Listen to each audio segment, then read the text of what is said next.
Bueno, pues precisamente les había dicho que le iba a poner una presentación sobre la pulsión. eh, Les había puesto Pulsiones y Destinos de Pulsión como uno de los textos para que leyeran. Vamos a hablar un poquito de eso hoy. Habría mucho más que decir, pero me parece que esto es lo fundamental, ¿no? La palabra pulsión, una palabra muy extraña, no se utiliza comúnmente. eh, es la traducción a través del francés, pero la traducción de la palabra trip que utiliza Freud, se escribe así en alemán, que a la vez viene pulsión, de pulsio, ¿verdad? Que tiene que ver con empujar, impulsar. La palabra trip también implica ese empuje, ¿no? Freud nunca habla de instinto, algunas de las traducciones y de la lectura e interpretaciones que se han hecho, hablar de instinto, ¿verdad? Freud habla de pulsión sexual, no de instinto sexual, o de pulsión de autoconservación, no de instinto de autoconservación, pulsión de muerte, no de instinto de muerte. Y sin embargo, para darle un énfasis biológico, se ha hablado mucho de instinto, es una muy mala traducción, muy mala interpretación de lo que Freud estaba diciendo y la interpretación que están haciendo ahora mismo eh, muchos pues, neurocientíficos, ¿no? Eh, este término, ¿verdad? Freud lo propone en sus tres ensayos de teoría sexual. eh, Vamos a hablar un poquito de eso ahorita, donde él propone que estas pulsiones, sobre todo la pulsión sexual, está desde la infancia. Entonces la pulsión sexual no está vinculada a la pubertad o a la necesidad biológica de satisfacción, sino que viene de antes. ¿Ok? Obviamente una palabra que no se inventa Freud, sino que viene de su época, sobre todo de la psiquiatría y de la filosofía. Por ejemplo, si leen a Nietzsche lo van a ver claramente. Para Freud, ¿qué es la pulsión? Pues para poder entender eso hay que ver varias cosas. Para Freud, si se recuerdan el capítulo 7 de interpretación de los sueños, el aparato psíquico es ¿verdad? Un aparato de reflejos, ¿no? Que lo que hace es descargar o tratar de darle un rodeo, hacer algo con la energía. Esa energía, esa, esos estímulos eh, entran y hay que hacer algo con ellos, hay que descargarlo, hay que hacer algo, evitar que se sobrecargue el sistema, ¿verdad? Que para Freud eso lo que haría sería crear una situación, una sensación de displacer y una situación peligrosa para el psiquismo. De hecho, un trauma no es otra cosa que eso, ¿no? Cuando el psiquismo se queda sin recursos y hay algo que eh, eh, da de golpe, ¿no? Estos estímulos pueden ser de dos tipos, externos o internos. Vamos a ver. Si el estímulo externo, pues la respuesta adecuada, ¿verdad? Sería alejarme de ellos, ¿no? Si estoy cogiendo mucho sol y me estoy quemando, pues me voy a la sombra. Eh, si está lloviendo y me estoy mojando, pues me muevo, ¿verdad? Lo que fuera. Si el estímulo externo, la respuesta adecuada es alejarse de eso para cancelar ese estímulo, ¿no? Cuando algo nos mueve, nos duele, perdón, retiramos la mano, etcétera. Pero con los estímulos internos no tenemos esa opción. ¿Qué hacemos cuando nos da hambre? ¿Qué hacemos cuando tenemos eh, un empuje sexual, ¿verdad? Cuando tenemos ganas, ¿verdad? Eh, ¿Qué hacemos con eso que viene de adentro? No importa dónde yo me vaya, no puedo huir. Por ejemplo, eh, el hambre y la sexualidad, no puedo huir de ellos. No importa dónde yo vaya, van a seguir conmigo. No hay forma de alejarse de ellos. No se pueden cancelar alejándose de ellos porque vienen de adentro. Entonces, Freud lo que va a proponer es que la única manera de lidiar con esos estímulos endógenos, es decir, esa excitación, esos estímulos internos, es satisfacerlos, ¿verdad? Encontrar ese objeto que satisfaga la meta y baje esa intensidad. Piénselo con el hambre. Si tengo hambre, me como algo, baja esa intensidad. Piénselo con la sexualidad. Tengo muchas ganas, ¿verdad? O mucho empuje sexual. Tengo algún tipo de relación, satisfacción sexual y eso baja, aunque sea por un momento. ¿Ok? Así que la única manera de lidiar con la pulsión es satisfaciéndola. No apaga totalmente a la pulsión, pero sí permite una descarga, permite hacer algo con ella. ¿Ok? Así que la pulsión se presenta como algo importante, ¿no? Y con una lógica muy particular porque no podemos escapar de ella. Y lo que demanda, entonces, lo que exige es satisfacerla, al menos parcialmente. Freud va a plantear, siguiendo a Schiller, que hay dos tipos de pulsiones, ¿no? El hambre y el amor. Es decir, pulsiones al principio, estoy en Pulsiones y Destinos de Pulsión, el texto de 1914. Eh, el hambre, que va a ser el paradigma de la pulsión de autoconservación, es decir, todas aquellas pulsiones o empujes que tienen que ver con preservar el ser, como conservar mi ser, mi cuerpo, mi psiquismo. Y el amor, es decir, la dimensión sexual, ¿ok? La dimensión tierna, sexual, aquello que me empuja a buscar objetos externos.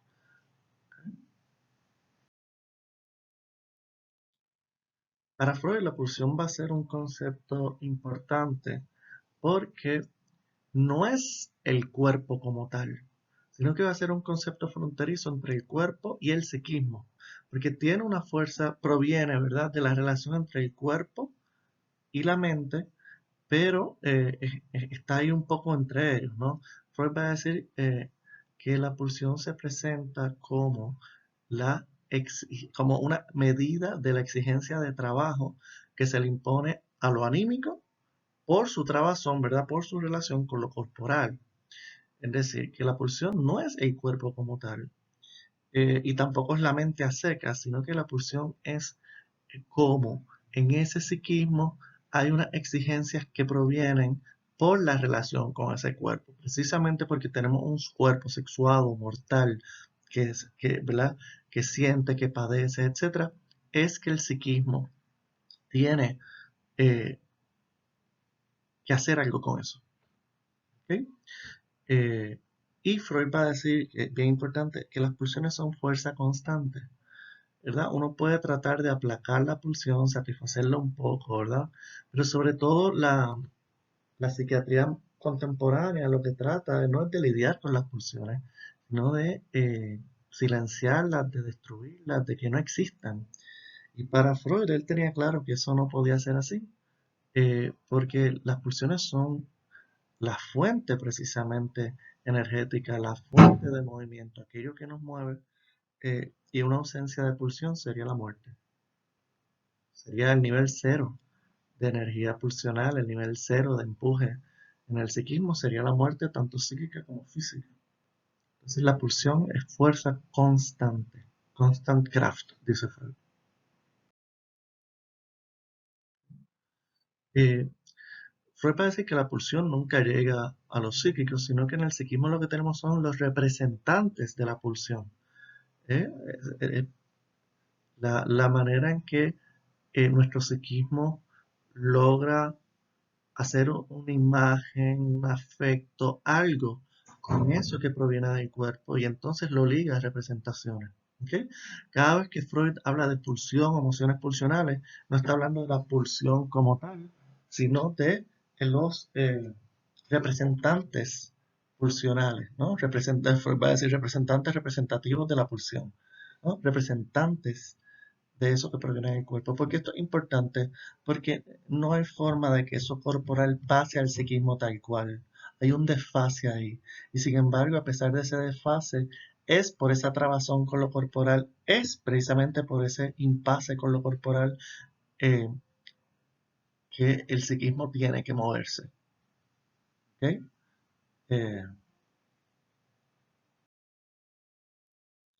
Freud va a decir que hay cuatro elementos, ¿verdad? Conceptos importantes cuando nos acercamos a la pulsión, y que realmente la pulsión podemos desmontarla en estos cuatro elementos, que son el esfuerzo, en alemán Drang, la meta o el objetivo, si el objeto, ¿verdad? El object y la fuente, que es la que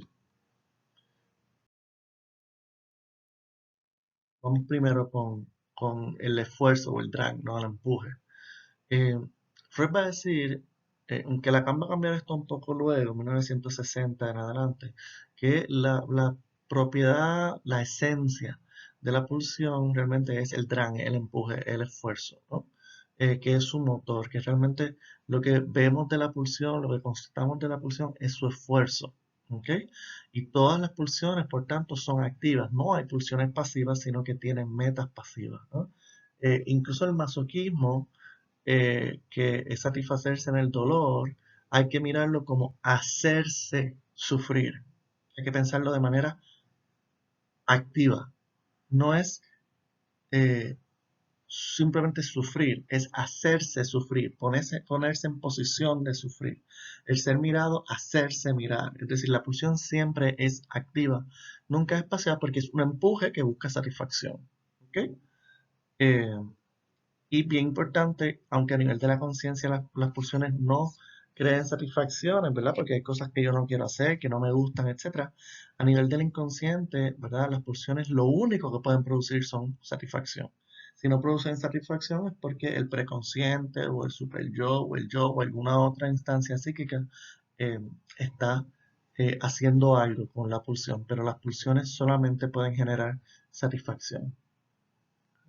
Eso es algo muy difícil de entender y de aceptar de esta mirada freudiana, y me parece que en Nietzsche hay algo muy parecido. Otro elemento importante va a ser la meta. La meta de una pulsión siempre va a ser la satisfacción, pero esa satisfacción va a cambiar dependiendo de lo que sea, ¿no? Por ejemplo, una pulsión oral, pues la meta va a ser un cambio en la zona de la boca, de los dientes, igual con la anal, igual con los genitales, etcétera, ¿no? O con la autoconservación, ¿no? La pulsión nutricia, por decirlo de alguna manera, ¿no? El hambre, eh, se va a satisfacer con la meta de la alimentación, ¿no? Así que la meta, en términos generales, siempre es la satisfacción, pero cada pulsión va a tener una meta particular, ¿ok? Y pueden ser diversas. E incluso Freud llega a decir que pueden haber pulsiones de meta inhibida, es decir, pulsiones que se acerquen a su meta pero no la logren. Eso es muy enigmático, Lacan tiene su lectura. Eh, eh, pero para Freud lo importante, ¿verdad?, es que la pulsión siempre toma una dirección, ¿verdad? Y siempre toma un rodeo hacia el objeto de satisfacción, sea inhibida o se logre, ¿no? Freud va a decir que en los casos de pulsión inhibida la satisfacción es parcial menor y se sostiene la tensión. Es decir, no se cancela tanto, sino que se mantiene un nivel de tensión. El caso paradigmático de la pulsión inhibida, en el caso de la pulsión sexual, es el amor. Freud va a decir que en la sexualidad, por ejemplo, las parejas sexuales pueden ser incluso descartables, puede ser una serie de parejas sexuales donde cada una da igual, ¿verdad? En el sentido de que pues, hay un nivel de líbido,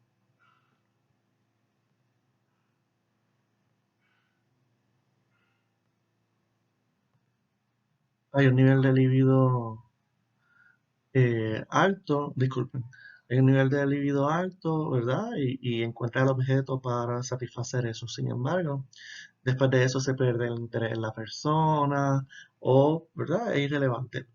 Freud va a decir que en el amor, como no se llega a satisfacer totalmente la sexualidad, eh, es lo que permite hacer un vínculo duradero que se sostenga a través del tiempo. Entonces por eso es que dice que es de meta inhibida. Eh, Si les interesa eso, Lacan en su seminario 10 lo trabaja sobre todo, y Freud en su texto sobre psicología de las masas y análisis del yo también. En cuanto al enigma de la meta, ¿verdad? Lacan va a decir que lo importante de la meta es dar un giro alrededor del objeto, ¿verdad? Y que eso es lo que hace que la pulsión genere satisfacción. No es cancelar el objeto, no es consumir el objeto, es dar un giro alrededor del objeto lo que crea la satisfacción. ¿Verdad? Pero eso ya son elementos. Les leo, ¿verdad? Para que vean con Lacan. La pulsión puede satisfacerse sin haber alcanzado aquello que, desde el punto de vista de una totalización biológica de la función, satisface supuestamente su fin reproductivo, precisamente porque es pulsión parcial y porque su meta no es otra que ese regreso en forma de circuito. Lacan lo que está diciendo aquí, ¿verdad? Es que cuando hablamos de la pulsión, lo importante de la pulsión es su repetición. Lo importante de la pulsión es ese rodeo constante buscando satisfacción. No tiene que ver nada con una ley biológica, no tiene que ver nada, y especialmente la sexualidad, no tiene que ver nada con un mandato evolutivo ni nada por el estilo. El objeto, ¿verdad? El tercer concepto, el objeto, Freud va a decir que es aquello por lo cual se alcanza la meta, lo dije ahorita, ¿verdad? Si la meta es alimentarme, ¿verdad? O transformar el químismo o las sensaciones en mi boca, pues el objeto puede ser la comida, pero puede ser igual a un sándwich, unas papas, un plato de arroz, lo que fuera. Freud va a decir que es lo más variable. Y en materia de la sexualidad, el ejemplo de eso son las perversiones sexuales. La pulsión sexual humana tiene infinitas variaciones, eso lo vemos con las parafilias, los fetiches, etcétera. Y también la importancia del objeto es que no hay ningún objeto que esté predicho, ¿verdad? O predestinado para la pulsión, sino que cualquier objeto, digo, muchos objetos, no cualquiera, pero hay gran variabilidad de los objetos que pueden satisfacer las pulsiones dependiendo de las metas, ¿no? Cada pulsión va a ser diferente. ¿Ok? Un lazo íntimo entre pulsión y objeto puede ocurrir y es lo que se llama fijación pulsional, ¿verdad? Eh, pero es importante, ¿no? Nuevamente en el amor se ve algo de eso, pero es importante que el objeto no está predicho, no hay mucha variabilidad. Y en ese sentido, la pulsión en Freud es mucho más variable, abierta, posible. El último elemento es la fuente. Y la fuente se entiende por aquel proceso somático interior de un órgano o una parte del cuerpo cuyo estímulo es representado en la vida anímica por la pulsión. Es decir, es aquella zona del cuerpo que produce, ¿verdad? Ese esfuerzo, ese empuje. Freud en la sexualidad va a hablar de zonas erógenas. Las fuentes van a ser las zonas erógenas. Y si bien está la boca, el ano, los genitales, Freud va a decir que cualquier parte del cuerpo puede ser una zona erógena o una fuente pulsional. Eso se ve sobre todo en la psicosis, donde cualquier parte del cuerpo puede crear un empuje pulsional que alimenta un delirio. Eso lo pueden ver en Introducción al Narcisismo, texto de Freud, cuando habla de la hipocondría. No voy a discutir esto, me tomaría demasiado tiempo, pero el instinto y la pulsión no son la misma cosa. De hecho, todo lo que hemos dicho de la pulsión va en contra de lo que entendemos que es un instinto. Eh, Esto meritaría discutirlo, especialmente en vivo, ¿verdad? Con buen diálogo. Pero vean que la pulsión que describe el psicoanálisis y el instinto darwiniano biológico de supervivencia son dos cosas completamente distintas. Cuanto a las pulsiones, Freud argumenta que podríamos crear un montón de pulsiones, es decir, un montón de empujes o impulsos, pero eso no serviría de mucho y él trata de hacer unas categorías. Y ya les dije, la primera división que hace es hambre y amor, pulsión de autoconservación, pulsiones yoicas y pulsiones sexuales. Freud nunca, eh, eh, digamos, se queda satisfecho en estas divisiones, ¿no? Pero siempre va a plantear que hay unas pulsiones sexuales y otras pulsiones, nunca es pansexualista, ¿no? A la energía psíquica de la sexualidad, las pulsiones sexuales le va a llamar libido, y a la energía psíquica de la autoconservación o yoica le va a llamar interés. Después no va a hablar mucho de esto, pero para que vean, ¿verdad?, que él hace una distinción. eh, en términos de esa crítica a Freud de ser pansexualista, es decir, que todo es la sexualidad, pues con las pulsiones vemos que eso es una mentira. Les dije que desde el inicio Freud divide las pulsiones entre sexuales y no sexuales o yoicas. Eh, Y luego, cuando en 1920 plantea su propuesta de la pulsión de muerte, es decir, que en nosotros hay un empuje a la repetición que puede ser displacentera, que él conceptualiza como un empuje a la muerte, es decir, un empuje pulsional, un impulso a volver a lo inorgánico. Él va a plantear que están las pulsiones sexuales por un lado y las pulsiones de muerte en el otro. ¿Qué quiere decir eso? Que en Freud nunca todo es la sexualidad. Lo que nos mueve como humanos nunca es todo la sexualidad. Al principio es la sexualidad y la autoconservación, y luego cuando al redefinir la sexualidad incluye la autoconservación de una manera más general, como el empuje a construir unidades más grandes, ¿verdad? Eh, Él va a decir que entonces están las pulsiones sexuales y las pulsiones de muerte. Nunca todo es la sexualidad.